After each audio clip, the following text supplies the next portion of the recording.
नमस्कार, स्वागत है आप सभी का all in one GS mock test series में। आज ये तीसरा वीडियो है। इसमें हम लोग जो है सामान्य अध्ययन, जिसमें जीके और जीएस सभी तरह के प्रश्न शामिल होंगे और जितने भी सामान्य अध्ययन के विषय हैं सभी से जो है महत्वपूर्ण प्रश्नों को इसमें शामिल किया गया है और उनकी पूरी व्याख्या के साथ उनका सॉल्व आपके सामने प्रस्तुत किया जा रहा है।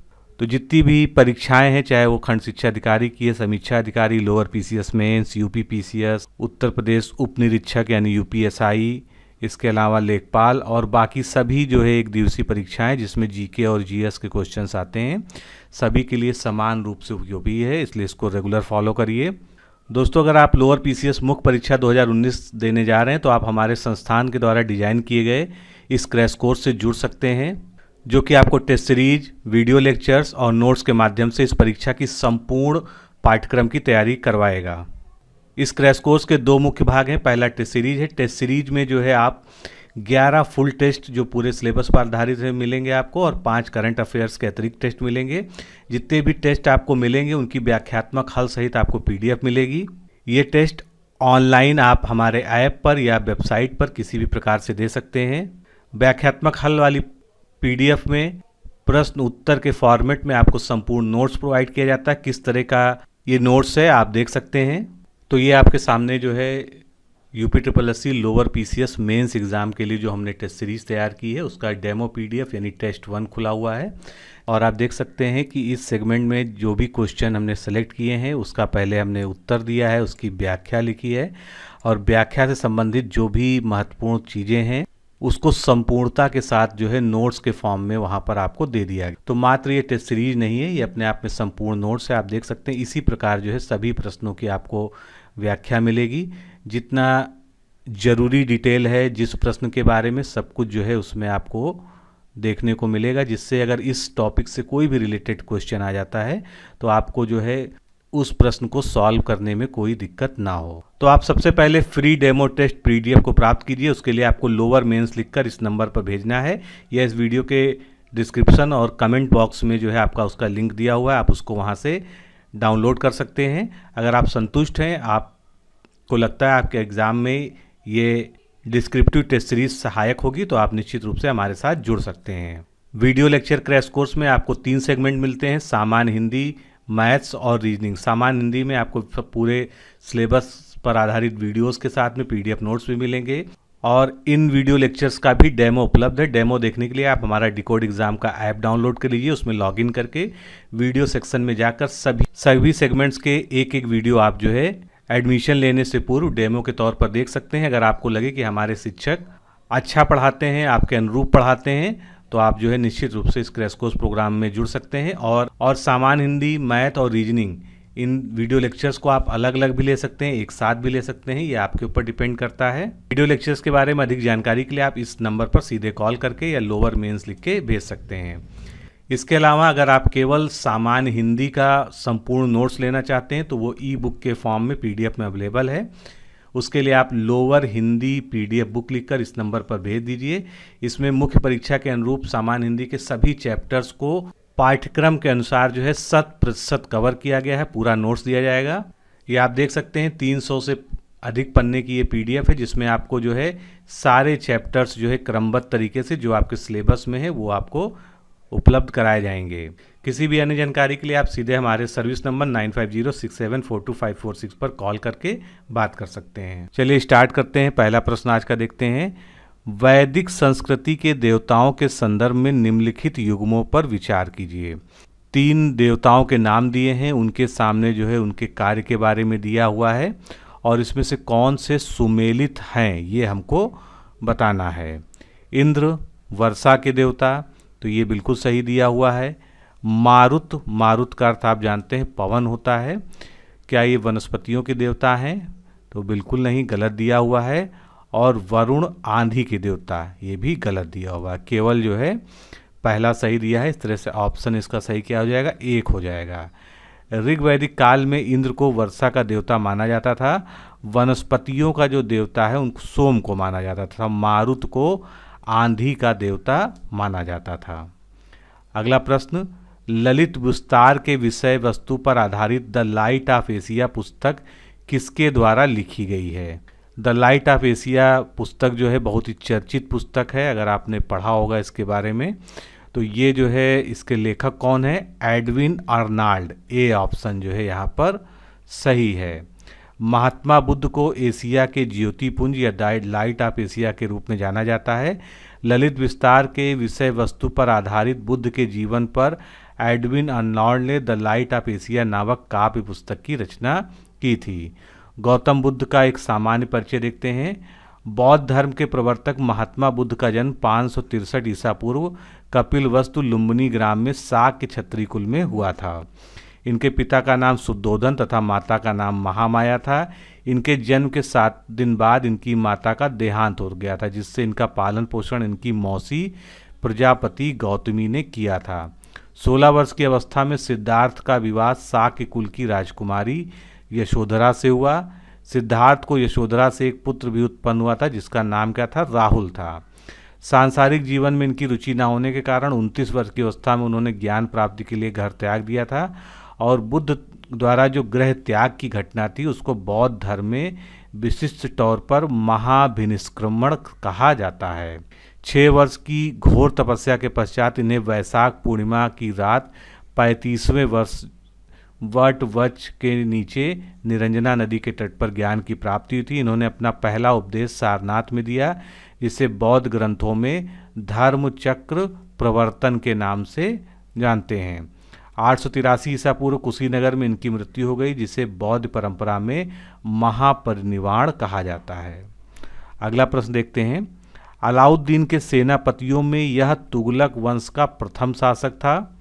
इसकी माता हिंदू जाट महिला तथा पिता करौना तुर्क थे, जो बलबन का दास था।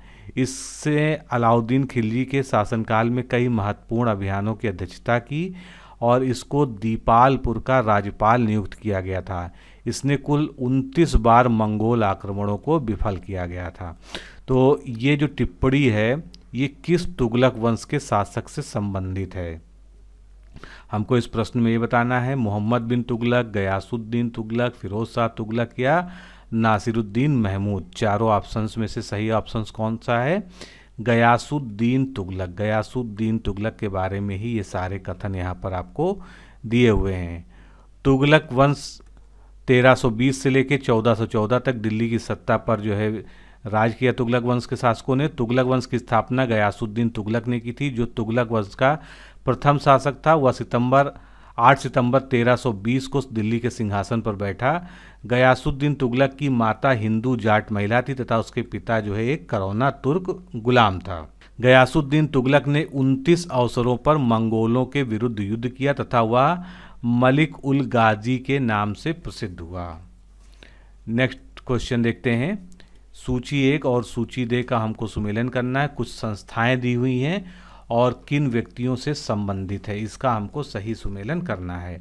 आर्य समाज किससे संबंधित है? स्वामी दयानंद सरस्वती। साधारण ब्रह्म समाज का संबंध किससे है?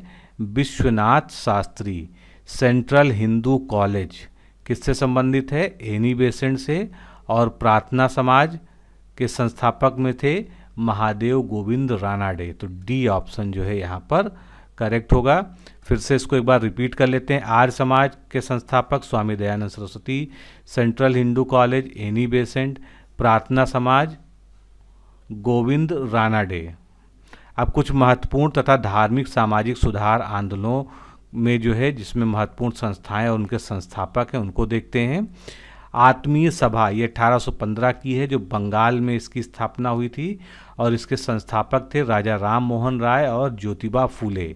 हिंदू कॉलेज 1815 में कलकत्ता में स्थापित डेविड हेयर के द्वारा। आदि ब्रह्म समाज ये भी कलकत्ता से संबंधित है, देवेंद्र नाथ टैगोर इसके संस्थापक थे। तत्वबोधनी सभा बंगाल से रिलेटेड है, देवेंद्र नाथ टैगोर संस्थापक थे इसके। ब्रह्म समाज 1829 बंगाल में राजा राम मोहन राय के द्वारा। रामकृष्ण मठ 1 मई 1897 को कोलकाता में स्वामी विवेकानंद के द्वारा रामकृष्ण मिशन की स्थापना की गई। थियोसॉफिकल सोसाइटी ये अडयार मद्रास में मैडम ब्लाट्स्की के द्वारा। मुस्लिम एंग्लो ओरिएंटल स्कूल अलीगढ़ में सैयद अहमद खां के द्वारा स्थापित हुआ था। भारतीय ब्रह्म समाज केशव चंद्र सेन के द्वारा स्थापित हुआ था। आत्म सम्मान आंदोलन ये दक्षिण भारत का है, जिसमें ई.वी. रामास्वामी नायकर जो है इसके संस्थापक थे। गुरुवारूर सत्याग्रह केरल का है, के केलप्पण जो है इसके संस्थापक थे। भारतीय महिला विद्यालय बम्बई में प्रोफेसर डी.के. कर्वे के द्वारा स्थापित हुआ था। इसी तरह से विधवा आश्रम पूना में प्रोफेसर डी.के. कर्वे के द्वारा स्थापित। यंग बंगाल आंदोलन बंगाल में स्थापित हुआ था हेनरी डोरोजियो के द्वारा। मानव धर्म सभा ये पश्चिमी भारत में मंचाराम के द्वारा। अखिल भारतीय अस्पृश्यता निवारण संघ इसकी स्थापना 30 सितंबर 1932 को हुई थी और 13 सितंबर 1933 को इसका नाम जो है हरिजन सेवक संघ जो है कर दिया गया था। ये जो है महात्मा गांधी के द्वारा स्थापित था, 1-2 बार एग्जाम में पूछा जा चुका है, महत्वपूर्ण है। देवबंद स्कूल सहारनपुर में मोहम्मद कालिम नौतनवी और रशीद अहमद गंगोली के द्वारा। जस्टिस पार्टी दक्षिण भारत में मुदलियार, पी.टी. चेन्नी और टी.एम. नायकर के द्वारा स्थापित है। अगला प्रश्न, महात्मा गांधी के संदर्भ में निम्नलिखित कथनों पर विचार कीजिए। 5 कथन दिए हैं, इनमें से कौन से कथन सही हैं ये हमको यहाँ पर देखना है। दक्षिण अफ्रीका में रहने के अवधि में महात्मा गांधी ने नवजीवन पत्रिका का प्रकाशन किया था। क्या फैक्ट सही है? बिल्कुल गलत है ये, क्योंकि उन्होंने वहाँ पर क्या है इंडियन ओपिनियन निकाला था, ना कि नवजीवन। महात्मा गांधी मार्क्सवादी समाजवाद के प्रबल समर्थक थे, ये भी फैक्ट जो है सही नहीं है अपने आप में। अगला फैक्ट देखते हैं, गांधी जी दक्षिण अफ्रीका में 34 वर्ष तक रहे। क्या ये कथन सही है? बिल्कुल गलत है, क्योंकि गांधी जी दक्षिण अफ्रीका में कुल लगभग 21 वर्ष जो है वहाँ पर ये रहे थे। महात्मा गांधी ने अहमदाबाद के निकट साबरमती के किनारे एक आश्रम बनाया था, इसे स्वाध्याय आश्रम कहा। तो इसका जो नाम दिया गया है गलत है, स्वाध्याय आश्रम की जगह इसका नाम क्या था? सत्याग्रह आश्रम जो है इसका नाम था। और नोआखाली काल में गांधी जी के सचिव निर्मल कुमार बोस थे, ये भी कथन गलत है, क्योंकि उस समय इनके सचिव थे प्यारे लाल। तो इस तरह से सारे ही कथन जो इसमें गलत हैं और डी ऑप्शन जो है इसका करेक्ट होगा। दक्षिण अफ्रीका ने गांधी जी ने नवजीवन की जगह जो है इंडियन ओपिनियन का जो है प्रकाशन किया था और निकाला था। और इंडियन ओपिनियन गुजराती, हिंदी, तमिल सहित अंग्रेजी भाषा में भी प्रकाशित होता था। गांधी जी के विचारों में आदर्शवाद की अपेक्षा व्यवहारिक आदर्शवाद दृष्टिगोचर होता था। उन्होंने स्वयं को दार्शनिक अराजकतावादी यानी फिलोसॉफिकल एनाक्रिस्ट माना है। गांधी जी 1893 ईस्वी में 24 वर्ष की उम्र में एक गुजराती व्यापारी दादा अब्दुल्ला का मुकदमा लड़ने डरबन यानी दक्षिण अफ्रीका गए थे तथा वहां से जनवरी 1915 में भारत लौटे थे। गांधी जी अफ्रीका में लगभग 21 वर्ष तक रहे, ना कि 34 वर्ष तक। महात्मा गांधी ने वर्ष 1915 में अहमदाबाद में सत्याग्रह आश्रम की स्थापना की थी। गांधी जी के दांडी मार्च में महत्वपूर्ण भूमिका निभाने वाले प्यारे लाल जो है नोआखाली काल में महात्मा गांधी के सचिव थे। अगला प्रश्न देखेंगे, मयूराक्षी नदी पर निर्मित मयूराक्षी परियोजना किन राज्यों की संयुक्त परियोजना है, यानी किनकी ये ज्वाइंट प्रोजेक्ट है। महत्वपूर्ण प्रश्न है, इसी तरह के प्रश्न आपको एग्जाम में देखने को मिलते हैं। तो इसका सही उत्तर क्या होगा? झारखंड और पश्चिम बंगाल, ए ऑप्शन इसका करेक्ट होगा। मयूराक्षी नदी पर निर्मित मयूराक्षी परियोजना झारखंड तथा पश्चिम बंगाल राज्यों की संयुक्त परियोजना है और इसे कनाडा बांध के नाम से भी जाना जाता है। कुछ परियोजनाएं और उनसे संबंधित जो है राज्य देखते हैं। तो रामगंगा परियोजना उत्तराखंड की है जो कि रामगंगा नदी पर बनी है। फरक्का परियोजना पश्चिम बंगाल में है जो कि हुगली नदी पर है। कंसावती परियोजना जो है पश्चिम बंगाल की है, कंसावती व कुंवारी नदी बनी है। दामोदर घाटी परियोजना पश्चिम बंगाल, बिहार व झारखंड की संयुक्त परियोजना है दामोदर नदी पर। माता टीला बांध उत्तर प्रदेश व मध्य प्रदेश के बीच में संयुक्त रूप से है, बेतवा नदी पर यह है। लक्ष्मी सागर बांध परियोजना ये भी उत्तर प्रदेश में है, बेतवा नदी पर। नागार्जुन सागर आंध्र प्रदेश व तेलंगाना की परियोजना है, कृष्णा नदी पर। दोयांग परियोजना नागालैंड की है, दोयांग नदी पर बनी हुई है। शरावती परियोजना कर्नाटक की है जो कि शरावती नदी पर स्थित है। इसके अलावा चमेरा परियोजना हिमाचल प्रदेश की है, रावी नदी पर। रिहंद परियोजना उत्तर प्रदेश व मध्य प्रदेश की है, रिहंद नदी पर। व्यास परियोजना पंजाब, हरियाणा, राजस्थान इन 3 राज्यों की संयुक्त परियोजना है व्यास नदी पर। काली परियोजना कर्नाटक में स्थित है, काली नदी पर। लोकटक परियोजना मणिपुर राज्य की है, खुंगा एवं इम्फाल नदियों पर बनी है। पोचम वाद परियोजना तेलंगाना व आंध्र प्रदेश की है, गोदावरी नदी पर बनी हुई है।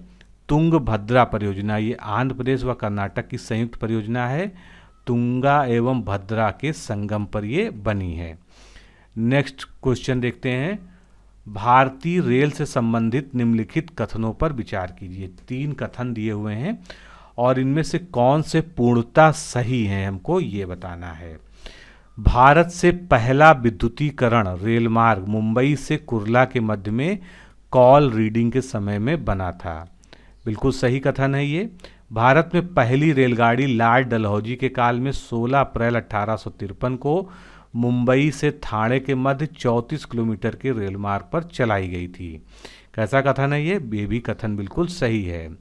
अगला कथन देखते हैं, भारत में पहली बार मेट्रो रेल का शुभारंभ 1972 में तत्कालीन प्रधानमंत्री श्रीमती इंदिरा गांधी द्वारा मुंबई मेट्रो रेलवे के साथ किया गया था और मुंबई मेट्रो देश की पहली कैशलेस मेट्रो बन गई थी। तो इसमें जो है ये पूरा जो है कथन जो है एक साथ सही नहीं, इसलिए जो है इसका ए ऑप्शन सही होगा, 1 और 2। तीसरा जो है इसमें यहाँ पर गलत था। लॉर्ड रीडिंग के काल में भारत में सबसे पहला विद्युतीकृत रेलमार्ग मुंबई से कुर्ला के मध्य बना था, जहाँ सर्वप्रथम विद्युत शक्ति से रेलगाड़ी का परिचालन 3 फरवरी 1925 को किया गया था। भारत में पहली रेलगाड़ी गवर्नर जनरल लॉर्ड डलहौजी के काल में 16 अप्रैल 1853 को 34 किलोमीटर के रेलमार्ग पर मुंबई से ठाणे के मध्य चलाई गई थी, इसलिए कथन 2 सही था। पहली बार मेट्रो रेल का परिचालन 1972 में तत्कालीन प्रधानमंत्री श्रीमती इंदिरा गांधी द्वारा कोलकाता मेट्रो रेलवे के साथ किया गया था। तो इस प्रकार जो है वहाँ पर मुंबई की जगह क्या होना चाहिए था, कोलकाता होना चाहिए। तो तीसरा कथन हमारा यहाँ पर सही हो गया। मुंबई मेट्रो देश की पहली कैशलेस मेट्रो बन गई है, ये कथन जो है बिल्कुल सही है। अगला प्रश्न देखेंगे, 3 कथन दिए हुए हैं जिनमें जो है हमको देखना है कि कौन से सही हैं कौन से गलत हैं। विश्व की सबसे बड़ी ताजे पानी यानी फ्रेश वाटर की झील कौन सी है, लेक बैकाल। क्या ये कथन सही है, बिल्कुल गलत है ये। झीलों की वाटिका यानी गार्डन ऑफ लेक्स ग्रीनलैंड को कहा जाता है, ये भी गलत है। विक्टोरिया प्रपात कहाँ पर स्थित है, अमेजॉन नदी पर, बिल्कुल गलत है। इस तरह से तीनों ही गलत है, तो डी ऑप्शन हमारा जो है सही होगा। तीनों सही या तीनों गलत, तो डी जो है इसका करेक्ट आंसर होगा। विश्व की जो सबसे बड़ी ताजे पानी की झील है वो कौन सी है, सुपीरियर लेक है, जो कि यूएसए की है और कनाडा और यूएसए के मध्य में स्थित है। फिनलैंड को झीलों की वाटिका यानी गार्डन ऑफ लेक्स कहा जाता है, ना कि ग्रीनलैंड को। यह उत्तरी यूरोप यानी नॉर्थ यूरोप का एक देश है जहाँ पर लगभग 1,68,000 झीलें हैं तथा 1,87,000 यहाँ पर द्वीप स्थित है। इस प्रकार युग्म 2 सुमेलित नहीं था। विक्टोरिया फॉल्स या विक्टोरिया जलप्रपात अमेजन नदी पर न होके दक्षिण मध्य अफ्रीका में जाम्बिया जिम्बाब्वे सीमा पर जाम्बोजी नदी पर स्थित है। अगला प्रश्न देखेंगे, वायुमंडल की निम्नलिखित परतों में से नीचे से ऊपर के क्रम में हमको सजाना है, यानी धरातल से अगर हम शुरू करें उससे लेके जो है ऊपर जो है हमको लगाना है कि कौन कौन सी परतें जो है कहाँ कहाँ पर मिलेंगी। तो सबसे निचला स्तर इनमें से कौन सा है, क्षोभ मंडल, जिसको हम ट्रोपोस्फियर कहते हैं, ये सबसे नीचे आ जाएगा। उसके ऊपर हम चलते हैं तो हमको क्या मिलेगा, समताप मंडल, जिसको हम स्ट्रेटोस्फियर कहते हैं, तो स्ट्रेटोस्फियर को हमने दूसरे नंबर पे कर दिया। फिर हम देखेंगे मध्य मंडल आ जाएगा, मीजोस्फियर, ये तीसरे नंबर पे आ जाएगा। और बहिर्मंडल जो है, बहिर्मंडल सबसे ऊपर आ जाएगा चौथे नंबर पर। तो सही क्रम क्या हो जाएगा, 2, 1, 4, 3, यानी सी ऑप्शन जो है हमारा करेक्ट है। पृथ्वी की सतह से आरंभ होकर हमारा वायुमंडल 5 परतों में विभाजित है। सबसे नीचे क्षोभ मंडल, उससे ऊपर समताप मंडल, उससे ऊपर मध्य मंडल जिसको मीजोस्फियर कहते हैं, बाह्य वायुमंडल को थर्मोस्फियर और बहिर्मंडल को जो है एक्सोस्फियर कहते हैं। क्षोभ मंडल ट्रोपोस्फियर की क्या विशेषता है, ये वायुमंडल की सबसे महत्वपूर्ण परत है जिसकी औसतन ऊंचाई 13 किलोमीटर तक है। जो हम लोग रहते हैं वो इसी में जो है महत्वपूर्ण हम लोग ऑक्सीजन और की जो है सबसे अच्छी जो है कंसंट्रेशन होता है, जिसके कारण हम लोग सांस ले पाते हैं। और जितनी भी मौसम संबंधी घटनाएं होती हैं, चाहे चक्रवात हो, तूफान हो, बारिश हो, ये सभी जो है इसी परत में घटती हैं। इसके ऊपर आता है समताप मंडल या स्ट्रेटोस्फियर, जो लगभग 50 किलोमीटर तक की ऊंचाई तक फैला हुआ है। इस मंडल की परिस्थितियां हवाई जहाज के उड़ाने के लिए आदर्श हैं। समताप मंडल की महत्वपूर्ण विशेषता यह है कि इसमें ओजोन गैस की परत होती है, जो सूर्य से आने वाली हानिकारक पराबैंगनी किरणों से हमारे पृथ्वी की और जीवन की रक्षा करती है। वायुमंडल की तीसरी परत है मध्यमंडल, जिसको मीजोस्फीयर कहते हैं। ये लगभग 80 किलोमीटर की ऊंचाई पर फैली है और अंतरिक्ष से प्रवेश करने वाले उल्कापिंड इस पर आने पर जल जाते हैं। बाह्य वायुमंडल या इसको थर्मोस्फीयर भी कहते हैं। इसमें बढ़ती ऊंचाई के साथ तापमान अत्यधिक तीव्रता से बढ़ता है। आयन मंडल, आयनोस्फीयर इस परत का ही एक भाग है। ये 80 से लेकर 400 किलोमीटर तक फैला हुआ है और इस परत का उपयोग रेडियो तरंगों के कम्युनिकेशन यानी रेडियो संचार के लिए होता है। वायुमंडल की जो सबसे बाहरी परत है, जिसको एक्सोस्फीयर या बहिर्मंडल कहते हैं, इसमें हीलियम तथा हाइड्रोजन जैसी हल्की गैसें होती हैं और यहीं से जो है अंतरिक्ष इसके बाद जो है प्रारंभ हो जाता है। अगला प्रश्न देखेंगे, निम्नलिखित में से कौन सा कथन असत्य है? चारों कथनों पर हमको विचार करना होगा, कौन सा गलत है ये हम देखते हैं। भारतीय संविधान का अनुच्छेद 51 भारत की विदेश नीति यानी फॉरेन पॉलिसी से संबंधित है, तो बिल्कुल ठीक है, क्योंकि उसमें अंतर्राष्ट्रीय संबंधों के बारे में दिया हुआ है। काम का अधिकार यानी राइट टू वर्क राज्य के नीति निर्देशक सिद्धांतों में सम्मिलित नहीं है, ये बिल्कुल गलत कथन है, क्योंकि कार्य का अधिकार वहाँ पर दिया हुआ है। राष्ट्रपति पर महाभियोग का आरोप संसद में किसी भी सदन में द्वारा लगाया जा सकता है, ये कथन जो है सही है। भारतीय राजनीतिक व्यवस्था में कार्यपालिका विधायिका के अधीन होती है, ये भी कथन जो है ठीक दिया हुआ है। अब इनके बारे में थोड़ा और जरूरी फैक्ट को जानते हैं। तो भारतीय संविधान के अनुच्छेद 51 में राज्य के नीति निर्देशक तत्वों के अंतर्गत अंतर्राष्ट्रीय शांति तथा सुरक्षा की बात कही गई है, जिसके अंतर्गत राज्य अंतर्राष्ट्रीय शांति तथा सुरक्षा की अभिवृद्धि का करेगा, संगठित लोगों को एक दूसरे से व्यवहार में अंतर्राष्ट्रीय विधि तथा संधि बाध्याओं के प्रति आदर बढ़ाने का प्रयास करेगा और राष्ट्रों के बीच न्यायसंगत तथा सम्मानपूर्ण संबंध बनाए रखने तथा अंतर्राष्ट्रीय विवादों के में मध्यस्थता यानी आर्बिट्रेशन द्वारा निपटारे हेतु प्रोत्साहन देने का प्रयत्न करेगा। भारतीय संविधान में राज्य के नीति निर्देशक तत्वों के तहत अनुच्छेद 39 का में पुरुष और स्त्री सभी नागरिकों को समान रूप से जीविका के साधन प्राप्त करने का अधिकार है, यानी right to obtain a means of livelihood. लेकिन ये क्या है, ये कोई भी मौलिक अधिकार नहीं है, ये केवल जो है एक राज्य के लिए डायरेक्शन है। तथा अनुच्छेद 39 घ में यानी 39D में पुरुषों व स्त्रियों दोनों को ही समान कार्य के लिए समान वेतन यानी equal pay for equal work का सिद्धांत दिया है। संविधान के अनुच्छेद 61 में वर्णित है कि राष्ट्रपति पर महाभियोग का आरोप संसद के किसी भी सदन द्वारा लगाया जा सकता है तथा अनुच्छेद 61(3) के अनुसार दूसरा सदन उस आरोप का अन्वेषण करेगा तथा राष्ट्रपति के ऐसे अन्वेषण में अपना प्रतिनिधित्व करने या कराने का अधिकार होगा। भारत में संसदात्मक शासन प्रणाली है यानी पार्लियामेंट्री सिस्टम है। भारतीय राजनीतिक व्यवस्था में कार्यपालिका विधायिका के अधीन होकर कार्य करती है, अतः कथा डी भी सत्य है। अगला प्रश्न, भारत के संविधान में निम्नलिखित में से क्या कथित है? मंत्रिपरिषद सामूहिक रूप से लोकसभा के प्रति उत्तरदायी होगा, बिल्कुल सही कथन है ये। 14 वर्ष से कम आयु के बालक किसी को भी किसी कारखाने में या खान में काम करने हेतु नियोजित नहीं किया जा सकता है, ये भी कथन सही, क्योंकि ये मौलिक अधिकार है। तो इस तरह से सी 1 और 2 दोनों ही यहाँ पर सही हैं। भारतीय संविधान के अनुच्छेद 75(3) के अनुसार काउंसिल ऑफ मिनिस्टर्स यानी मंत्रिपरिषद लोकसभा के प्रति सामूहिक रूप से उत्तरदायी होती हैं और अनुच्छेद 75(2) के अनुसार मंत्री राष्ट्रपति के प्रसाद पर्यंत ही पद धारण करेंगे। मौलिक अधिकारों के अंतर्गत आने वाले अनुच्छेद 24 के अनुसार कारखानों इत्यादि में बालकों के नियोजन का प्रतिषेध किया गया है।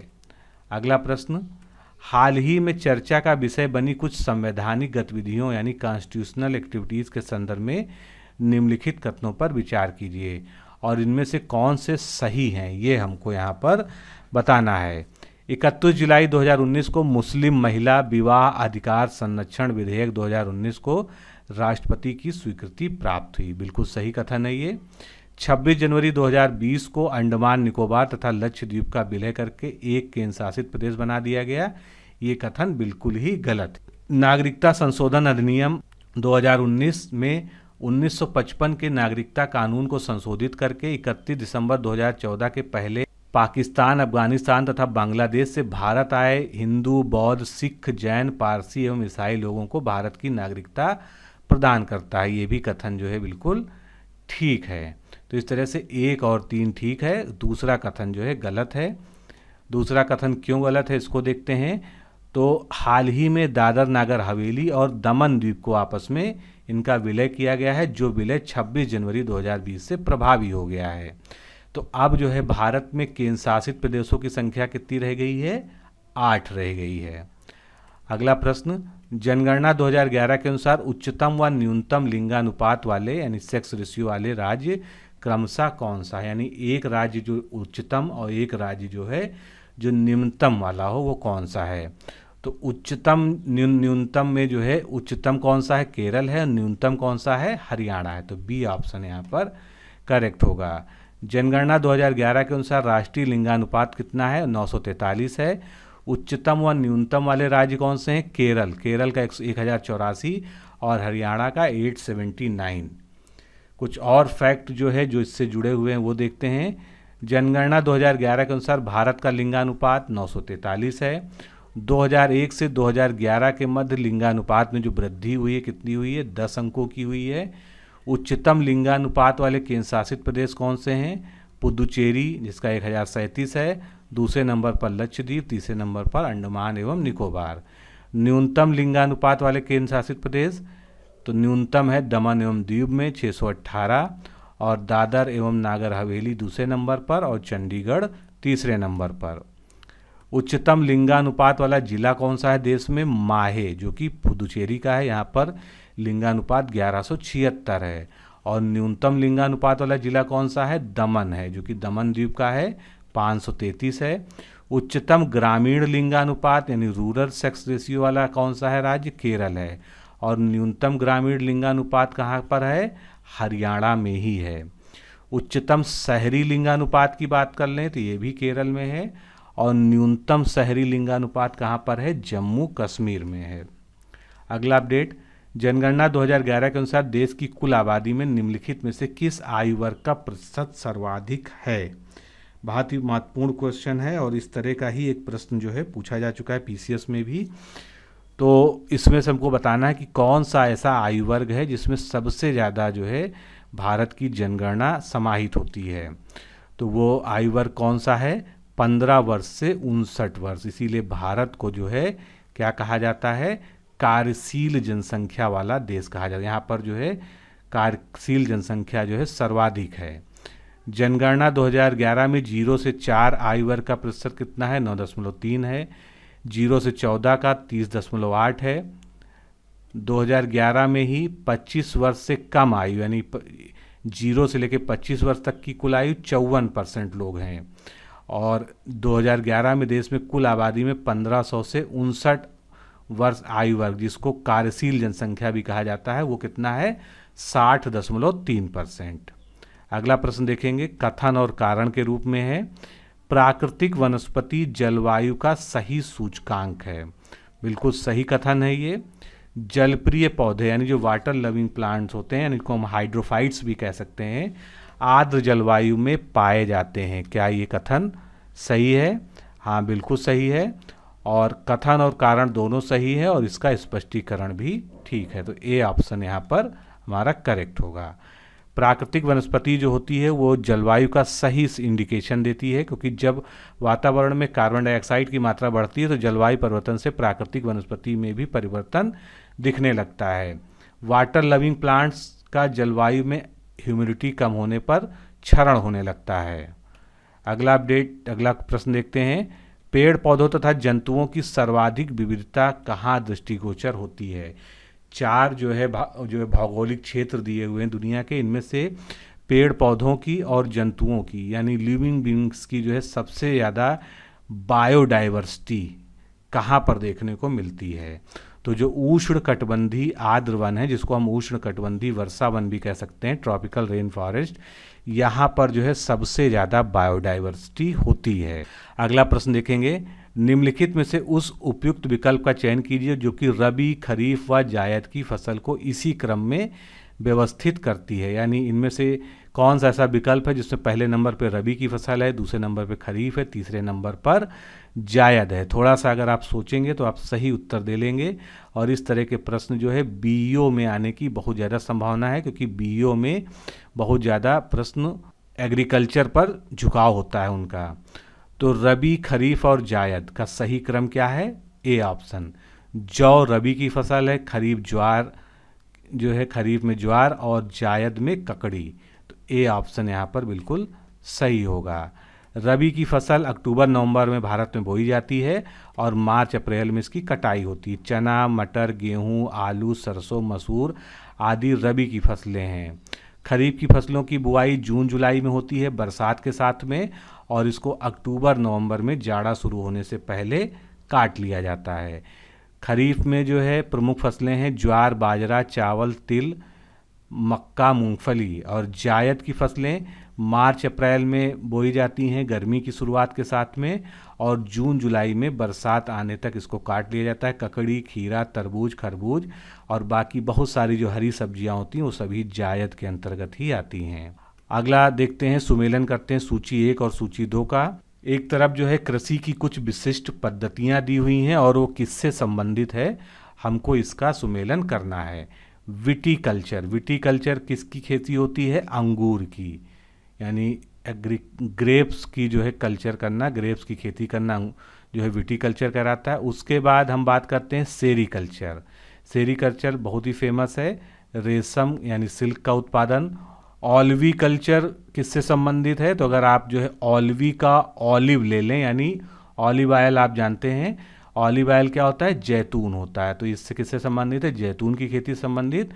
और फ्लोरीकल्चर, फ्लोरीकल्चर फूलों की खेती से संबंधित है। तो इस तरह से डी ऑप्शन यहाँ पर हमारा करेक्ट होगा। एक बार इसको फिर से रिवाइज कर लीजिए। विटीकल्चर यानी अंगूर उत्पादन, सेरीकल्चर यानी रेशम उत्पादन, ऑलिवी कल्चर यानी जैतून की खेती, और फ्लोरीकल्चर यानी फूलों की खेती।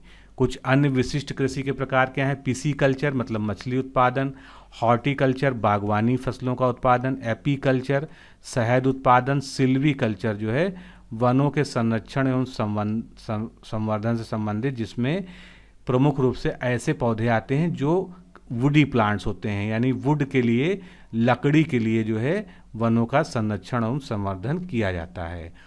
पोमोलॉजी या पोमोकल्चर जो है ये फल विज्ञान होता है। मॉरिकल्चर रेशम कीट हेतु शहतूत की खेती करना। ऑलरीकल्चर पौष्टिक साग सब्जियों की कृषि। और वर्मी कल्चर जो है केचुआ पालन को वर्मी कल्चर कहते हैं। अगला प्रश्न देखते हैं, सुमेलन करना है हमको, इसमें से कौन कौन से सुमेलित हैं हमको ये बताना है। कॉफ़ी बोर्ड कोट्टायम गलत दिया हुआ है, रबड़ बोर्ड बंगलुरु ये भी गलत है, चाय बोर्ड गुंटूर में है ये भी गलत है, और तंबाकू बोर्ड कोलकाता में नहीं। तो इसमें कोई भी सुमेलित नहीं है। सुमेलन हम देखते हैं, कॉफ़ी बोर्ड कहाँ है? बंगलुरु में है, यानी कर्नाटक राज्य में। रबड़ बोर्ड कोट्टायम में है, केरला में। चाय बोर्ड यानी tea board of India Kolkata में है, पश्चिम बंगाल में। तंबाकू बोर्ड गुंटूर में है, आंध्र प्रदेश में। अगला प्रश्न, निजीकरण या प्राइवेटाइजेशन के संदर्भ में निम्न कथनों पर विचार कीजिए, कौन से सही हैं हमको ये बताना है। तो पहला कथन क्या है? निजीकरण यानी प्राइवेटाइजेशन के अंतर्गत सरकार सार्वजनिक कंपनी यानी पब्लिक कंपनी के स्वामित्व यानी ओनरशिप को बेच देती है और प्रबंधन से बाहर हो जाती है, यानी कुछ कुल मिला के जो है उसके नियंत्रण से वो बाहर हो जाती है, उसका ओनरशिप भी हट जाता है और उसका मैनेजमेंट भी सरकारी तंत्र से हट जाता है। तो क्या ये कथन सही है? बिल्कुल सही है। निजीकरण के लिए सार्वजनिक क्षेत्र की कंपनियों के अंश शेयर्स की बिक्री की जाती है। अब चाहे वो 100% बेच दिया जाए तो पूरी तरह से निजीकरण हो जाएगा, अगर 50% बेच दिया जाए या 51% बेच दिया जाए तो इस तरह से उसको बेचा जा सकता है। तो ये भी कथन जो है सही है। तो इस तरह से 1 और 2 दोनों ही कथन जो है इसके बारे में सही हैं। वर्तमान में आप बार बार सुन रहे होंगे रेलवे का निजीकरण और अन्य चीज़ों का निजीकरण। तो निजीकरण शब्द इस समय बेहद चर्चा में बना हुआ है। जब किसी सार्वजनिक उपक्रम यानी पब्लिक वेंचर के स्वामित्व का तथा प्रबंधन का सरकार के द्वारा त्याग कर दिया जाता है तो ये निजीकरण कहलाता है। इसके अंतर्गत सरकारी कंपनियां निजी कंपनियों में 2 प्रकार से बदल जाती हैं। सार्वजनिक क्षेत्र की कंपनियों का सीधे बेचा जा सकता है और सरकार का सार्वजनिक कंपनी के स्वामित्व यानी ओनरशिप तथा प्रबंधन से बाहर होना। तो दोनों ही तरीके हैं प्राइवेटाइजेशन के। अगला प्रश्न देखेंगे। इसमें 2 कथन दिए हुए हैं और हमको बताना है कि कौन कौन से कथन इसमें सही हैं। पहला कथन क्या है? भारतीय प्रतिभूति बाजार यानी सिक्योरिटीज मार्केट जो इंडिया की है को संगठित स्वरूप प्रदान करने के उद्देश्य से भारतीय प्रतिभूति एवं विनिमय बोर्ड, जिसको हम क्या कहते हैं, सेबी कहते हैं, सेबी की स्थापना 1988 में की गई। क्या सही है? बिल्कुल सही कथन है ये। भारतीय बीमा क्षेत्र यानी इंश्योरेंस सेक्टर के नियमन के लिए वर्ष 2000 में सरकार द्वारा बीमा नियमन एवं विकास प्राधिकरण insurance regulatory and development authority IRDA की स्थापना की गई। ये भी कथन जो है बिल्कुल सही है। तो इस तरह से 1 और 2 दोनों ही कथन यहाँ पर बिल्कुल सही हैं। सेबी 1988 में स्थापित भारत में प्रतिभूति बाजार के लिए एक सांविधिक नियामक है। इसे सेबी अधिनियम 1992 के माध्यम से सांविधिक शक्तियाँ यानी स्टेटरी पावर दी गई थी। इसका मुख्य कार्य प्रतिभूतियों में निवेशकों के हितों की रक्षा करना, प्रतिभूति बाजार के विकास को बढ़ावा देना और प्रतिभूति बाजार को विनियमित करना है। इसका मुख्यालय कहाँ पर है? मुंबई, महाराष्ट्र में है। अगला प्रश्न देखते हैं। लखनऊ में स्थित कंपनी ए कानपुर में स्थित कंपनी बी को बलपूर्वक प्राप्त करना चाहती है तो कंपनी ए की यह नीति क्या कहलाएगी? इकोनॉमिक्स के टर्म्स में क्या कहलाएगी? उसको अधिग्रहण कहेंगे, विलय कहेंगे, संयुक्त उद्यम कहेंगे या कब्जा करना कहेंगे? तो ये नीति जो है, क्योंकि यहाँ पर क्या है, बलपूर्वक प्राप्त करना चाह रही है। अगर समझौते से होता तो उसको अधिग्रहण कहते या उसको विलय भी कह सकते कि दोनों कंपनियां एक हो गई, या एक साथ उनका संचालन होता तो संयुक्त उद्यम कह सकते, लेकिन बलपूर्वक है इसलिए उसको कहेंगे कब्जा करना। तो किसी अन्य कंपनी द्वारा किसी अन्य कंपनी को बलपूर्वक प्राप्त करने का जो प्रयास होता है वो कब्जा करना कहलाता है। अगला प्रश्न। पौधों में संपन्न होने वाली प्रकाश संश्लेषण यानी फोटोसिंथेसिस क्रिया के संबंध में निम्नलिखित कथनों में से कौन सा सही नहीं है? तो प्रकाश संश्लेषण प्रक्रिया के लिए ऑक्सीजन आवश्यक नहीं है, बिल्कुल सही है कथन। क्लोरोफिल सूर्य के विद्युत चुंबकीय स्पेक्ट्रम यानी इलेक्ट्रोमैग्नेटिक स्पेक्ट्रम में उपस्थित नीले तथा लाल रंग का अवशोषण तीव्रता से करता है, ये भी कथन सही है। पृथ्वी पर कुल प्रकाश संश्लेषण यानी फोटोसिंथेसिस का केवल 10% भाग जलीय पौधों तथा शैवालों द्वारा प्राप्त होता है, ये कथन बिल्कुल गलत है क्योंकि ये उल्टा है। 10% ना होकर 90% भाग जो है वो क्या होता है, एल्गी से और जितने भी फाइटोप्लैंक्टन्स हैं जो समुद्र में होते हैं, जलीय पौधे होते हैं, उनके द्वारा 90% प्रकाश संश्लेषण किया जाता है। प्रकाश संश्लेषण की क्रिया को नियंत्रित करने वाले बाह्य कारक कौन से हैं? प्रकाश, तापमान या टेम्परेचर, कार्बन डाइऑक्साइड और जल। तो डी भी सही। इस तरह से सी इसका जो है करेक्ट आंसर होगा। पृथ्वी पर जितना भी प्रकाश संश्लेषण होता है उसका लगभग 90% जलीय पौधों व शैवालों के द्वारा होता है, जिसमें से लगभग 85% भाग समुद्र में प्रमुख रूप से शैवालों के द्वारा होता है। और जो समुद्र में एक कोशिकीय शैवाल होते हैं उनको फाइटोप्लैंक्टन्स कहा जाता है और शेष 5% भाग नदी, तालाब आदि में होता है। पौधों की प्रकाश संश्लेषण की क्रिया में समस्त ऑक्सीजन का स्रोत जल ही होता है। अब प्रकाश संश्लेषण की जो क्रिया होती है वो किस तरह से होती है, हम लोगों ने हमेशा इसको पढ़ा है साइंस में। तो क्या करते हैं, इसमें पौधों में संपन्न होने वाली वह क्रिया है जिसमें पौधे के हरे भाग सूर्य के प्रकाश ऊर्जा से प्राप्त करके वायुमंडल से ली गई कार्बन डाइऑक्साइड तथा मृदा से शोषित जल के द्वारा कार्बोहाइड्रेट्स का निर्माण करते हैं तथा ऑक्सीजन गैस को बाहर निकालते हैं। तो इसका जो कॉमन फार्मूला वो क्या है, 6CO2 + 12H2O। पर्णहरी मतलब क्लोरोफिल और प्रकाश, ये दोनों की उपस्थिति आवश्यक है। इसके बाद क्या बन रहा है, ग्लूकोज का एक अणु बन रहा है, 6 जल के अणु जो है इसमें विमुक्त हो रहे हैं और 6 जो है ऑक्सीजन यहाँ पर विमुक्त हो रही है हवा में। अगला प्रश्न देखेंगे, घाव भरने में सहायक विटामिन का सबसे अच्छा स्रोत निम्नलिखित में से कौन सा है। तो सबसे पहले हमको ये सोचना होगा कि घाव भरने के लिए हमको चाहिए कौन सा विटामिन जो सबसे अच्छा विटामिन हो। तो वो कौन सा विटामिन होता है, विटामिन सी। अब सी का सबसे अच्छा स्रोत यहाँ पर क्या है, आंवला है। तो डी ऑप्शन यहाँ पर करेक्ट होगा। एस्कॉर्बिक एसिड या विटामिन सी, इसकी कमी से स्कर्वी रोग हो जाता है जिसके कारण घाव नहीं भरते, अतः विटामिन सी घाव भरने में सहायता करता है, इसलिए सबसे उसका जो उत्तम स्रोत है वो आंवला है। अगला प्रश्न देखेंगे, फर्टिलाइजेशन के संबंध में 3 कथन दिए हुए, कौन कौन से कथन इसमें सही हैं ये हमको देखना है। निषेचन यानी फर्टिलाइजेशन की क्रिया ओविडक्ट में यानी अंडवाहिनी में होती है, बिल्कुल सही कथन है ये। मादा जनन पथ में पहुंचने के पश्चात मानव शुक्राणु यानी स्पर्म अपनी निषेचन क्षमता सामान्यतः 1 से 2 दिन तक सुरक्षित रखते हैं, बिल्कुल ठीक है। पुरुष का शुक्राणु स्पर्म जिसे कहते हैं और महिला के डिंब यानी ओवम को डिंब वाहिनी नलिका फैलोपियन ट्यूब में निषेचित करता है, फर्टिलाइज करता है। तो ये भी कथन जो है बिल्कुल सही है। तो इस तरह से 1 और 2 तीनों ही कथन सही है, सी ऑप्शन यहाँ पर सही होगा। अगला प्रश्न देखेंगे, भार तथा द्रव्यमान में अंतर प्रदर्शित करने वाली निम्नलिखित सारणी पर विचार कीजिए। एक तरफ भार के बारे में लिखा है, एक तरफ द्रव्यमान के बारे में लिखा है। अब इसमें कौन सा अंतर सही नहीं है हमको यहाँ पर ये देखना है। तो भार एक अदिश राशि है, क्या ये कथन सही है, बिल्कुल गलत है, क्योंकि भार जो है एक सदिश राशि है, जबकि द्रव्यमान एक अदिश राशि है। तो पहला कथन जो है बिल्कुल गलत हो गया।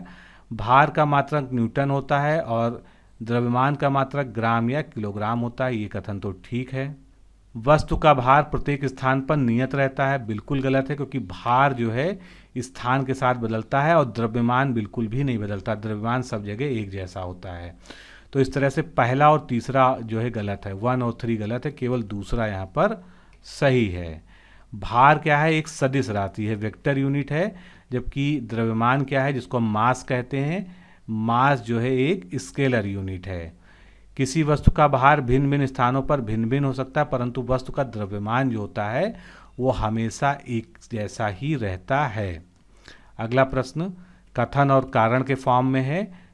कथन देखते हैं, सफ़ेद कमीज पर पड़ा हल्दी का दाग साबुन से धोने पर लाल हो जाता है, क्या ऐसा होता है, बिल्कुल सही है ये कथन। कारण साबुन का विलयन क्षारकीय होता है, यानी साबुन जो है अल्कलाइन सोल्यूशन बनाता है, तो ये भी कथन जो है सही। इस तरह कारण और कथन दोनों ही सही, व्याख्या भी सही है। ऐसे पदार्थ जिनका स्वाद कड़वा होता तथा स्पर्श करने पर साबुन जैसे प्रतीत होते हैं उन्हें हम बेस या क्षारक कहते हैं, और इन पदार्थों की जो प्रकृति होती है वो अल्कलाइन या क्षारकीय होती है। किसी पदार्थ का अम्लीय या एसिडिक अथवा क्षारीय प्रवृत्ति का पता लगाने के लिए एक विशेष प्रकार के पदार्थों का उपयोग होता है जिन्हें हम सूचक या इंडिकेटर्स कहते हैं। सूचकों को जब अम्लीय तथा क्षारकीय पदार्थ युक्त विलयन में मिलाया जाता है तो उनका रंग परिवर्तित हो जाता है। लिटमस, गुड़हल की पत्तियां, हल्दी कुछ प्राकृतिक रूप से पाए जाने वाले सूचक हैं। लिटमस का फंक्शन आप जानते होंगे। लिटमस में अगर किसी चीज़ को जो है डुबोया जाता है तो अगर वो लाल हो जाती है, रेड हो जाती है, तो क्या होती है वो चीज़, एसिडिक हो जाती है, और नीली हो जाती है तो यानी वो चीज़ जो है अल्कलाइन है। सफ़ेद कमीज पर अगर हल्दी का दाग लगा है और साबुन से धुलने पर वो लाल हो जाता है तो इसलिए लाल होता है क्योंकि साबुन का विलयन जो है अल्कलाइन होता है। अगला प्रश्न, निम्नलिखित कथनों को ध्यानपूर्वक पढ़ना है और इनमें से कौन से सही हैं ये हमको बताना है। सबसे पहले कृत्रिम रूप से उत्पादित किए जाने वाला तत्व प्लूटोनियम है, क्या ये कथन सही है, बिल्कुल गलत है, प्लूटोनियम वो पहला तत्व नहीं था। तांबा यानी कॉपर एक मिश्र धातु नहीं है, ये कथन सही है, तो बी जो है केवल यहाँ पर सही होगा। परमाणु क्रमांक 43 वाला रासायनिक तत्व टेक्नीशियम कृत्रिम रूप से उत्पादित पहला तत्व है जिसका सर्वप्रथम निर्माण 1973 में किया गया था। मिश्र धातु 2 या 2 से अधिक धातुओं के योग से बनता है। तांबा मिश्र धातु नहीं है, यह मुक्त और संयुक्त दोनों ही अवस्थाओं में प्रकृति में पाया जाता है। कुछ मिश्र धातुएं और उनमें क्या क्या चीज़ें होती हैं ये हम देख लेते हैं। पीतल में तांबा और जिंक होता है, कांसे में तांबा और टिन होता है, स्टील में लोहा और कार्बन होता है, स्टेनलेस स्टील में लोहा, निकिल, क्रोमियम और साथ में कार्बन भी होता है।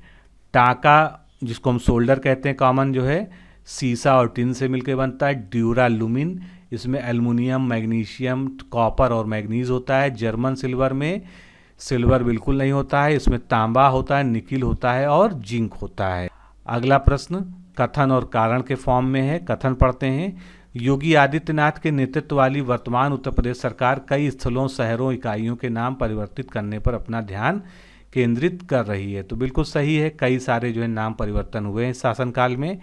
इससे प्रदेश का सर्वांगीण विकास हो सकेगा। क्या ये जो है जस्टिफिकेशन सही है? बिल्कुल सही नहीं है, गलत है, क्योंकि इसका जो है विकास से कोई भी संबंध नहीं हो सकता है। तो इसका सही उत्तर क्या होगा? इसका सही उत्तर होगा सी। ए सही है परंतु आर गलत है। अब कुछ नाम जो परिवर्तित हुए हैं, जैसे लखनऊ का जो प्रसिद्ध हजरतगंज चौराहा है, इसका नाम क्या रखा गया? अटल चौक। इलाहाबाद का नाम प्रयागराज रख दिया गया। फैजाबाद का नाम बदल कर अयोध्या। इकाना स्टेडियम जो था उसका नाम अटल बिहारी वाजपेयी स्टेडियम रख दिया गया। गोरखपुर हवाई अड्डे का नाम महायोगी गोरखनाथ हवाई अड्डा रखा गया है। अगला प्रश्न, इसमें 3 संस्थान दिए हुए हैं। बीरबल साहनी पुरा वनस्पति संस्थान, इंडियन सिक्योरिटीज प्रेस और केंद्रीय बकरी अनुसंधान संस्थान। इनमें से कौन सा संस्थान उत्तर प्रदेश से संबंधित नहीं है? उत्तर प्रदेश में कौन सा नहीं है? तो इंडियन सिक्योरिटीज प्रेस ये उत्तर प्रदेश में नहीं है। बाकी बीरबल साहनी पुरा वनस्पति संस्थान कहाँ पर है? लखनऊ में है। उसके अलावा केंद्रीय बकरी अनुसंधान संस्थान कहाँ पर है? ये मखदूम में है। और जो प्रतिभूति छपाई यानी सिक्योरिटी प्रिंटिंग प्रेस से संबंधित इंडियन सिक्योरिटी प्रेस है, ये पूना में महाराष्ट्र में है। अब उत्तर प्रदेश के संस्थान देखते हैं प्रमुख जो है। तो भारतीय चीनी तकनीकी संस्थान कानपुर में है। बीरबल साहनी पुरा वनस्पति संस्थान लखनऊ में है। डीजल लोकोमोटिव वर्क्स वाराणसी में है। केंद्रीय औषधि अनुसंधान संस्थान यानी CDRI लखनऊ में है। केंद्रीय चिकित्सकीय और सुगंधित वनस्पति संस्थान जिसको CMAP कहते हैं इंग्लिश में, लखनऊ में है। राष्ट्रीय वनस्पति संस्थान जिसको बॉटनिकल गार्डन कॉमनली कहा जाता है, लखनऊ में है। औद्योगिक विज्ञान अनुसंधान संस्थान IRTC ये कहाँ पर है? लखनऊ में है। भारतीय चारागाह व अनुसंधान संस्थान झांसी में है। केंद्रीय उष्णकटिबंधीय बागवानी संस्थान लखनऊ में है। भारतीय सब्जी अनुसंधान संस्थान कहाँ पर है? वाराणसी में। और केंद्रीय बकरी अनुसंधान संस्थान मखदूम मथुरा में है। केंद्रीय पक्षी विज्ञान अनुसंधान संस्थान कहाँ पर है? इज्जतनगर बरेली में है ये। अगला प्रश्न देखते हैं। सूची 1 में कुछ झीलें दी हुई हैं, सूची 2 में जो है कहाँ पर स्थिति है, इसके बारे में हमको इनसे सुमेलन करना है। और ये सभी जो है उत्तर प्रदेश के ही शहरों की झीलें हैं। तो कीठम झील जिसको सूर सरोवर भी कहते हैं, कहाँ से संबंधित है? ये बहुत ही फेमस है, आगरा की झील है ये। चित्तौरा झील कहाँ की है? चित्तौरा झील जो है बहराइच में स्थित है। सुरहा ताल कहाँ पर है? बलिया में है। और बलहा पारा कहाँ पर है? कानपुर में। इस तरह से ऑप्शन हमारा कौन सा करेक्ट हो गया? डी ऑप्शन हमारा करेक्ट हो गया। इनको देख लेते हैं। कीठम सूर सरोवर आगरा में है। बड़ा ताल गोखुर झील शाहजहांपुर में। बरुआ सागर झांसी में है। मदन सागर महोबा में है। टोदा गर्त जिसको दरार गर्त है मिर्जापुर में। चित्तौरा झील बहराइच में। सुरहा ताल बलिया में। करेला झील लखनऊ में है। राधा कुंड मथुरा में है। दक्खन झील ये फैजाबाद में है। बेला साकर जो कि एक कृत्रिम झील है महोबा में है। कुंद्रा समुद्र उन्नाव में है। गौर झील रामपुर में है। समसपुर झील रायबरेली में। बल्हा पारा कानपुर में। औंधी ताल बनारस में। रामगढ़ ताल बहुत ही फेमस है गोरखपुर का। मोती झील कानपुर शहर में। राजा का बांध सुल्तानपुर में। शेखा झील अलीगढ़ में है। अगला प्रश्न देखेंगे। बांदा जनपद के पाठा क्षेत्र के मुख्य निवासी कौन से हैं? थोड़ा सा जनजातीय इसमें हमको देखना है कि बांदा जनपद जो है इसमें पाठा क्षेत्र में मुख्य रूप से कौन सी जनजाति निवास करती है। तो वहाँ पर जो है मुख्य जनजाति कौन सी? खारवार। डी ऑप्शन यहाँ पर सही होगा। बांदा जनपद के खेरवार, खरवार, सहरिया तथा थारू जनजातियाँ प्रमुख रूप से पाई जाती हैं। अगला प्रश्न, निम्नलिखित कथनों पर विचार कीजिए। 2 कथन आपके सामने, इनमें से कौन कौन से सही हैं या गलत हैं, इसको हमको कूट से सही उत्तर चुनना है। तो कंदरिया महादेव मंदिर द्रविड़ शैली का मंदिर है, क्या ये सही है? बिल्कुल भी सही नहीं है, क्योंकि ये कैसा है, ये नागर शैली में बना हुआ मंदिर है। शाह हमदान मस्जिद कश्मीरी लकड़ी के स्थापत्य कला का एक उत्तम उदाहरण है, ये कथन जो है बिल्कुल सही है। तो बी ऑप्शन हमारा यहाँ पर करेक्ट होगा। मध्य प्रदेश के खजुराहो में स्थित कंदरिया महादेव मंदिर नागर शैली में बना हुआ है। और शाही हमदान मस्जिद श्रीनगर की झेलम नदी के किनारे बनी कश्मीर की अन्य सभी मस्जिदों में मुकुट का नगीना जो है कहा जाता है, ये इसका एक उपनाम है। 1395 में निर्मित यह मस्जिद कश्मीरी लकड़ी की स्थापत्य कला का एक उत्कृष्ट उदाहरण है। अगला प्रश्न देखते हैं, भारतीय नाट्यकला तथा राज्यों जहां वे प्रचलित हैं के संदर्भ में कौन सा विकल्प सुमेलित नहीं है? तो एक एक करके हमको इसका सुमेलन देखना होगा। 10 कठिया नृत्य कला, ये कहाँ का है? उड़ीसा का, बिल्कुल सही है। स्वांग कहाँ का है? हरियाणा का है, ये भी ठीक है। अंकिया नाट कहाँ का है? असम का है। लेकिन तमाशा कहाँ का है? पश्चिम बंगाल का नहीं है। तमाशा कहाँ का है? तमाशा जो है महाराष्ट्र का जो है प्रसिद्ध नाट्य कला है। तमाशा पश्चिम बंगाल से संबंधित नहीं है, ये हास्य रस के लिए जाने जाने वाली महाराष्ट्र क्षेत्र की एक प्रसिद्ध नाट्य कला है।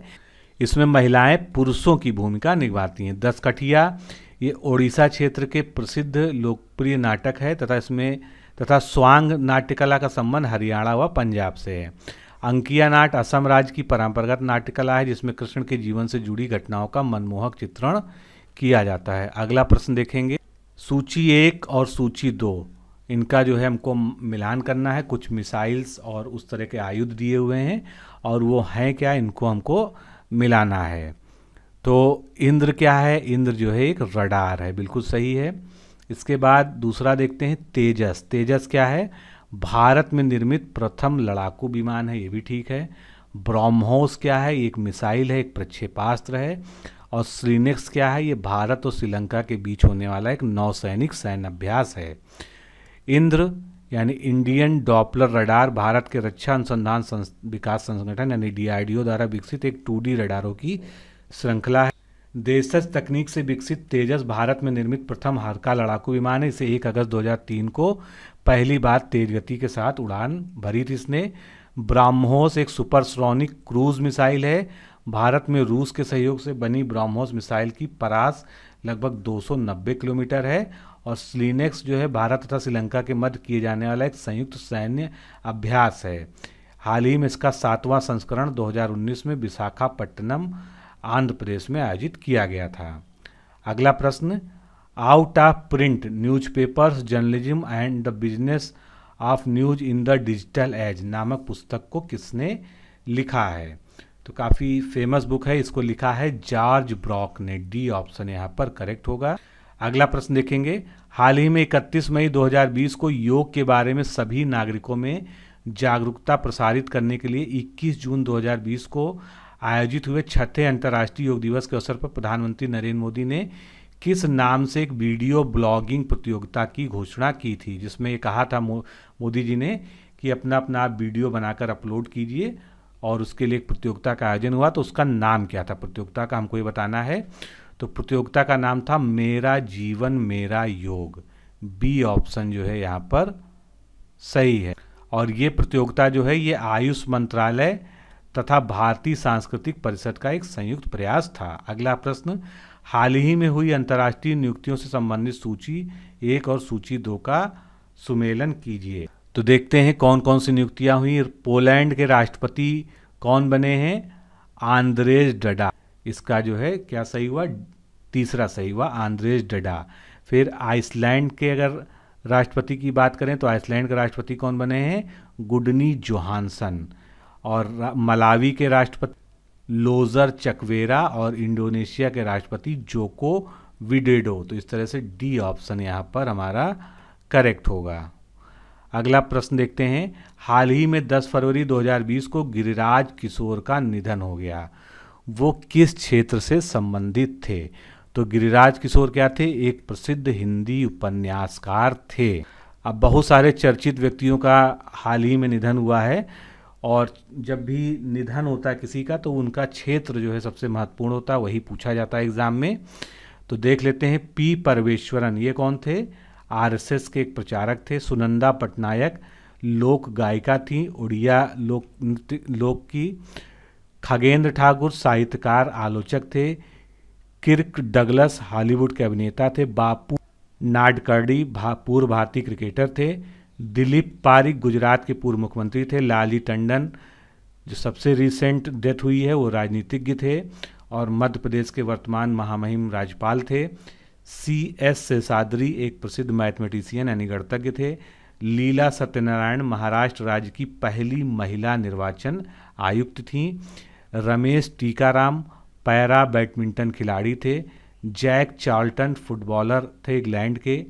गंगा प्रसाद बिमल हिंदी साहित्यकार थे। श्री राम लागू अभिनेता व रंगकर्मी थे।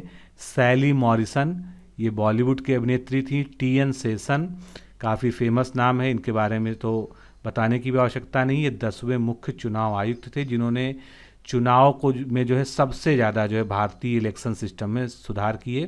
कालिदास कर्माकर बांग्लादेश के एक प्रसिद्ध चित्रकार थे। सुधीर धर जो है एक फेमस कार्टूनिस्ट थे। नवनीता देवसेन साहित्यिक लेखिका थी। कैलाश जोशी पूर्व CM थे मध्य प्रदेश के। नानम्बल सबसे पुरानी योग शिक्षक थी। रमाकांत गुदेचा पद्मश्री ध्रुपद गायक। विदुषी सविता देवी ये शास्त्रीय गायिका थी बनारस घराने की। और वशिष्ठ नारायण सिंह ये प्रसिद्ध गणितज्ञ थे बिहार पटना से संबंधित। अगला प्रश्न, मानव संसाधन विकास मंत्रालय ने हाल ही में प्रज्ञाता दिशा निर्देश जारी किए। इसका नाम क्या है? प्रज्ञाता नाम है। तो ये दिशा निर्देश किस चीज़ से संबंधित है? दिव्यांगों के सशक्तिकरण, डिजिटल शिक्षा, गर्मी उन्मूलन या कोविड-19 के स्वास्थ्य परीक्षण। तो प्रज्ञाता जो है ये डिजिटल शिक्षा से संबंधित है, जो आजकल ऑनलाइन क्लासेस चल रही हैं उससे संबंधित है। हाल ही में मानव संसाधन विकास मंत्रालय ने कोविड-19 महामारी के बीच संचालित हो रही ऑनलाइन कक्षाओं के लिए प्रज्ञाता दिशा निर्देश जारी किए हैं। इसके अंतर्गत दिए गए सुझाव निम्नलिखित हैं। प्री प्राइमरी छात्रों के लिए ऑनलाइन कक्षाएं दिन में 30 मिनट की अवधि से अधिक नहीं होनी चाहिए।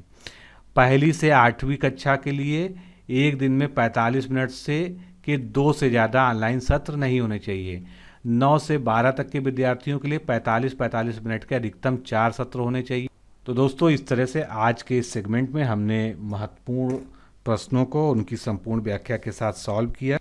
मिलते हैं अगले श्रृंखला में। नमस्कार, धन्यवाद। साथियों, अगर आप RO परीक्षा की तैयारी कर रहे हैं और आप एक गंभीर अभ्यर्थी हैं तो आप हमारे इस क्रैश कोर्स प्रोग्राम से जुड़ सकते हैं, जिसमें कुल 11 फुल टेस्ट आपको प्रोवाइड कराए जाते हैं और करंट अफेयर्स के 9 टेस्ट। इस तरह से आपको कुल 20 टेस्ट दिए जाते हैं, जिसकी PDF फाइल आपको मिलती है। ऑनलाइन एग्ज़ाम देने की, ऑनलाइन टेस्ट देने की आपको सुविधा मिलती है, जिससे आप बिल्कुल परीक्षा कक्ष जैसा माहौल महसूस कर सकें।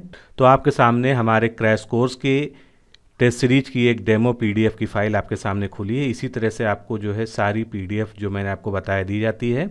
सभी प्रश्न उनके जो है बाइलिंगुअल उनका ट्रांसलेशन, यानी जो है हिंदी इंग्लिश में प्रश्न होते हैं, लेकिन व्याख्या जो है संपूर्ण उसकी हिंदी में होती है।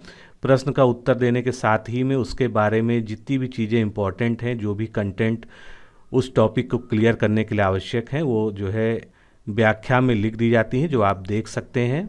इसी प्रकार जो है आपको सभी टेस्ट जो आप देंगे ऑनलाइन उसकी PDF दी जाएगी। तो आप ये कह सकते हैं कि आपको जो है क्वेश्चन आंसर के फॉर्मेट में पूरा का पूरा नोट्स उपलब्ध कराया जा रहा है इस क्रैश कोर्स के माध्यम से। तो सबसे पहले आप हमारे इस डेमो टेस्ट की PDF फाइल को प्राप्त करें। उसका लिंक इस वीडियो के डिस्क्रिप्शन बॉक्स में, साथ ही पिन कमेंट में दिया हुआ है। अगर आपको कोई असुविधा है, आप उसको नहीं ढूंढ पा रहे हैं, तो आप 9506742546 पर कॉल करके मांग सकते हैं। और अगर आप हमारे क्रैश कोर्स से जुड़ना चाहें तो आप ज्वाइन RO लिखकर इसी नंबर पर व्हाट्सएप से भेज दीजिए। आपको क्रैश कोर्स से जुड़ने से संबंधित समस्त जानकारी रिप्लाई में दे दी जाएगी। कम से कम समय में सेलेक्टेड मटेरियल के साथ, टारगेटेड अध्ययन सामग्री के साथ और अति संभावित प्रश्न श्रृंखला के माध्यम से RO परीक्षा की तैयारी के लिए इससे बेहतर विकल्प शायद ही कहीं उपलब्ध है। अतः अपना निर्णय शीघ्र लें और इस क्रैश कोर्स प्रोग्राम से जुड़ें।